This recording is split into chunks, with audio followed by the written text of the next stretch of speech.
नमस्कार मित्रांनो, स्वागत आहे आपलं जॉब्स 247 यूट्यूब चॅनलवरती. मित्रांनो, आज तुमच्यासाठी घेऊन आलेलो एक नवीनशी जाहिरात. ही जाहिरात आहे मित्रांनो, आपले सरकार सेवा केंद्रासंदर्भाची. तर मित्रांनो, पुणे जिल्ह्याअंतर्गत आपले सरकार सेवा केंद्रासाठी जाहिरात प्रसिद्ध करण्यात आलेली आहे. चला तर मित्रांनो, जाणून घेऊया या संदर्भात अधिक अशी माहिती. तर मित्रांनो, ही नोटिफिकेशन मी तुमच्यासमोर डाउनलोड केलेली आहे. तर बघू शकता, येथे जे आहे पुणे जिल्ह्याअंतर्गत जे आहे वेगवेगळ्या ग्रामपंचायत कार्यालय तसेच इतर ठिकाणी जे आहे आपले सरकार सेवा केंद्र सुरू करण्यासाठी जाहिरात जी आहे ही प्रसिद्ध करण्यात आलेली आहे. यासाठी दिनांक 31 ऑगस्ट 2026 पर्यंत अर्ज जे आहे हे मागवण्यात येत आहे.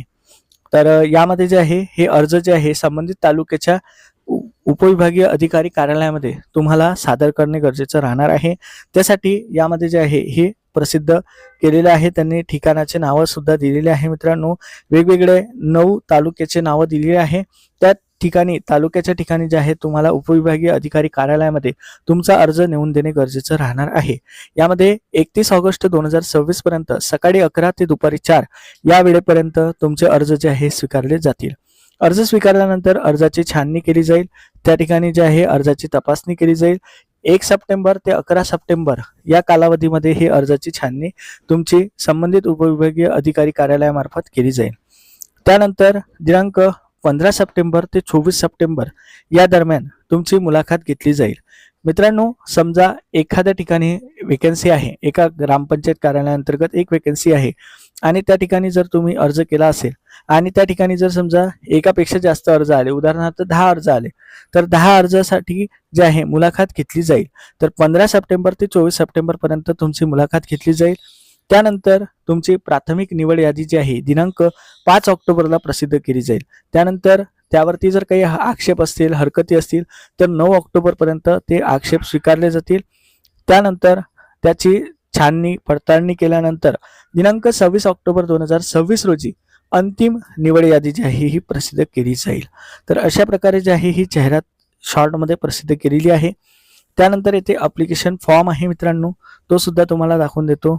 येथे अप्लिकेशन फॉर्म आहे, तर तो सुद्धा तुम्हाला भरून द्यायचा आहे. जवळपास 7 पानाचा हा अप्लिकेशन फॉर्म आहे मित्रांनो. यामध्ये काही प्रपत्र दिलेले आहे, डॉक्युमेंट्स कोणकोणते जोडायचे त्याची यादी दिलेली आहे. तर हे तुम्हाला भरून द्यायचं आहे. त्यानंतर अप्लिकेशन रिसिप्ट, जेव्हा तुम्ही अर्ज सादर कराल तर त्या ठिकाणी जे आहे संबंधित कार्यालयामार्फत ही तुम्हाला पोहोचपावती घेणे गरजेचे आहे. ही पोहोचपावती तुम्हाला भरून संबंधित कार्यालयामार्फत घेणे गरजेचं राहील. त्यानंतर जे आहे टर्म्स अँड कंडिशन, हे अत्यंत महत्त्वाचं आहे मित्रांनो, टर्म्स अँड कंडिशन. तर यासाठी आपले सरकार सेवा केंद्र मिळण्यासाठी कोण कोण उमेदवार पात्र आहे, तर यामध्ये जे आहे उमेदवाराचं वय कमीत कमी 18 वर्ष पूर्ण असलं पाहिजे. उमेदवार इयत्ता 12वी पास असला पाहिजे. उमेदवार MSCIT किंवा एखादा कम्प्युटर रिलेटेड कोर्स जो आहे हा उत्तीर्ण असला पाहिजे. त्याचं प्रमाणपत्र तुम्हाला अर्जासोबत जोडणे गरजेचं राहणार आहे. त्यानंतर तुमच्याकडे पॅन कार्ड, आधार कार्ड, बँक पासबुक इत्यादी कागदपत्र अर्जासोबत जोडावे लागतील. त्यानंतर अर्जदार जो आहे हा स्थानिक रहिवासी असल्याबाबतचा पुरावा म्हणून त्यांना 2 पुरावे जोडावे लागतील, जसे की मतदान ओळखपत्र, आधार कार्ड, पासपोर्ट किंवा बँक पासबुक यापैकी कोणतेही 2 कागदपत्र तुम्हाला अर्जासोबत जोडणे गरजेचं राहील. त्यानंतर अर्जदार जो आहे हा कुठल्याही प्रकारे गुन्ह्यामध्ये दोषी ठरलेला नसावा, त्याचं चारित्र्य निष्कलंक असलं पाहिजे. त्यासाठी तुम्हाला कॅरेक्टर सर्टिफिकेट सुद्धा सादर करावं लागेल. त्यानंतर अप्लिकेशन जे करणारे उमेदवार आहे त्यांना मराठी आणि इंग्रजी भाषेचं ज्ञान असलं पाहिजे. त्यानंतर त्यांनी सांगितलं आहे की संबंधित महसुली उपविभागाच्या कार्यक्षेत्रामध्ये जेथे तुम्ही आहात त्याच ठिकाणी तुम्हाला तो अर्ज सादर करणे गरजेचं आहे. तुम्ही पोस्टाने, कुरिअरने, ईमेलने जर अर्ज केले तर ते विचारात घेतले जाणार नाही. यामध्ये ज्यांच्याकडे ऑलरेडी आपले सरकार सेवा केंद्र आहे, तर त्यांनी जर नवीन केंद्रासाठी अर्ज केला तर तो विचारात घेतला जाणार नाही. एका घरातून कोणत्याही एकाच व्यक्तीला हे आपले सरकार सेवा केंद्र मिळू शकते. त्यामुळे बरेच लोक असे करतात की एकाच घरातून मल्टिपल अर्ज सादर करतात, तर ते सुद्धा विचारात घेतले जाणार नाही. अर्जदार ज्या ठिकाणचा रहिवासी आहे त्या ठिकाणी जर व्हॅकन्सी असेल तरच तुमचा अर्ज जो आहे हा व्हॅलिड ठरला जाईल. अन्यथा समजा तुम्ही बाजूच्या गावात जर अर्ज करत असाल तर तुमचा अर्ज जो आहे हा रद्द केला जाईल. तुम्हाला काही अडचण असेल तर पॉईंट नंबर 14 मध्ये एक हेल्पलाईन नंबर दिलेला आहे, त्यावरती तुम्ही कॉन्टॅक्ट करू शकता. यामध्ये तुम्हाला नव्याने अर्ज करणे गरजेचं आहे. याआधी जर समजा तुम्ही जुन्या भरती प्रक्रियेत जरी अर्ज केला असेल तरी त्यानंतर जे आहे अर्जामध्ये जी काही तुम्ही माहिती भराल ती व्यवस्थित भरायची आहे. आपले सरकार सेवा केंद्रामध्ये तुम्हाला खालील सुविधा पुरवणे बंधनकारक राहील, ज्यामध्ये तुमच्याकडे 2 संगणक, printer, scanner, biometric machine, webcam, UPS, त्यानंतर बॅकअपसाठी UPS लागेल, त्यानंतर ब्रॉडबँड इंटरनेट लागेल, CCTVची व्यवस्था तुम्हाला करावी लागेल, नागरिकांसाठी प्रतीक्षा कक्षाची व्यवस्था करावी लागेल, त्यानंतर शासन प्राधिकृत सेवा शुल्क दर्शवणारा फलक सुद्धा तुम्हाला लावा लागेल आणि तुमचं दुकानाचं बॅनर ज्याला बाह्य नामफलक दिलेला आहे ते सुद्धा लावावं लागेल. तुमचं आपले सरकार सेवा केंद्र प्रदान करण्यासाठी त्या भौगोलिक क्षेत्रामध्ये एकापेक्षा जास्त अर्ज जर प्राप्त झाले तर त्या ठिकाणी खालील प्रकारचे निकष लावले जातील, ज्यामध्ये शैक्षणिक पात्रतेला 10 गुण राहतील, ज्यामध्ये 12वी असेल तर 5 गुण, डिग्री असेल तर 2 गुण आणि पोस्ट ग्रॅज्युएशन असेल तर आणखी 2 गुण तुम्हाला दिले जातील. त्यानंतर संगणक आणि डिजिटल साक्षरतेसाठी 15 गुण आहे.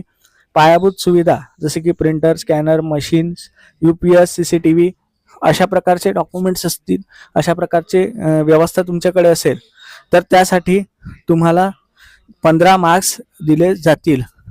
त्यानंतर जे आहे ग्राहक सेवा संवाद कौशल्याच्या आधारे जे आहे 20 गुण दिले जातील. CSC केंद्र असेल तर CSC केंद्रासाठी सुद्धा तुम्हाला यामध्ये 10 मार्क्स दिले जातील. त्यानंतर यामध्ये सामाजिक समावेशकतेच्या आधारे 5 गुण दिले जातील. चारित्र्य पडताळणी जर सर्टिफिकेट सादर केलं तर 10 गुण दिले जातील. त्यानंतर जे आहे मुलाखतसाठी जे आहे 20 गुणाची मुलाखत घेतली जाईल. सुरुवातीला निवड झालेल्या उमेदवाराचा 3 वर्षाचा करार केला जाईल आणि तुमचं काम समाधानकारक वाटलं तर पुढे तुम्हाला जे आहे रिन्युअल दिले जाईल. त्यानंतर ज्या व्यक्तीस आपले सरकार सेवा केंद्र भेटले त्याला ते केंद्र दुसऱ्या व्यक्तीला चालवायला देता येणार नाही. आणखी सुद्धा काही बेसिक अटी आणि शर्ती त्यांनी दिलेल्या आहे. तर अशा प्रकारे जे आहे ही जाहिरात जी आहे ही प्रसिद्ध झालेली आहे मित्रांनो. यानंतर जर तुम्हाला व्हॅकन्सीजची डिटेल्स चेक करायची असेल तर इथे व्हॅकंट सेंटर लिस्ट दिलेली आहे, तर ही सुद्धा मी तुमच्यासमोर डाउनलोड करत आहे. तर इथे बघू शकता एकूण 1400 ठिकाणची व्हॅकन्सी आहे. तर तुमचा जे काही तालुका आहे त्यानुसार तुम्ही तालुकानिहाय तुमची व्हॅकन्सी यामध्ये चेकआउट करू शकता. मित्रांनो खूप मोठी लिस्ट आहे त्यामुळे डाउनलोड होण्यास थोडा वेळ लागू शकतो. जर तुम्हाला डाउनलोड करायची असेल तर डिस्क्रिप्शनला मी लिंक दिलेली आहे, तिथून तुम्ही डाउनलोड करू शकता. येथे 2011च्या जनगणनेनुसार लोकसंख्या किती होती, शासन निर्णयानुसार केंद्राची संख्या किती आहे, सध्या कार्यरत केंद्र किती आहे आणि रिक्त केंद्रांची संख्या किती आहे, अशा प्रकारे जे आहे यामध्ये माहिती दिलेली आहे. तर अशा प्रकारे जे आहे पुणे जिल्ह्यातील रिक्त आपले सरकार सेवा केंद्रासाठी ही यादी प्रसिद्ध झालेली आहे. जर तुम्ही यासाठी इच्छुक असाल, एलिजिबल असाल तर जरूर अप्लाय करा. व्हिडिओ आवडला असेल तर लाईक करा, शेअर करा, चॅनलला सबस्क्राईब करा. धन्यवाद.